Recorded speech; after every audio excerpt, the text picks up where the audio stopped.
എല്ലാ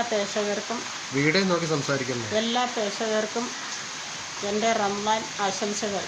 ഇന്ന് ഉണ്ടാക്കിയ റമദാനിലേക്കുള്ള പാചകം ബജ്ജി ഉണ്ടാക്കിയിട്ടുണ്ട്.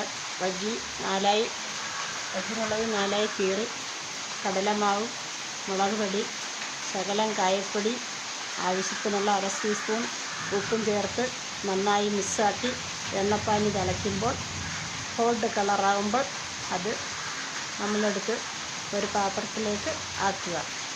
നല്ലൊരു പലഹാരമാണ്.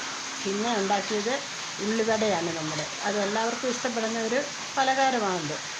അത് ക്യാരറ്റ് നന്നായി നീളത്തിൽ ചീകിയിട്ട് സവോള നീളത്തിൽ നന്നായി അരിഞ്ഞ് കടലമാവും ഉപ്പും ആവശ്യത്തിനുള്ള 1/2 ടീസ്പൂൺ മുളക് പൊടിയും കൂടെ നന്നായി മിക്സാക്കി അതിന് ശേഷം 10 മിനിറ്റ് കഴിയുമ്പോൾ നമ്മുടെ എണ്ണപ്പാനി തിളച്ച് കഴിയുമ്പോൾ ഹോട്ട് കളറിൽ ആ പാചകം നല്ലൊരു പലഹാര ഡിഷായിട്ട് നമുക്ക് കഴിക്കാവുന്ന. എല്ലാവർക്കും എൻ്റെ റമദാൻ ആശംസകൾ.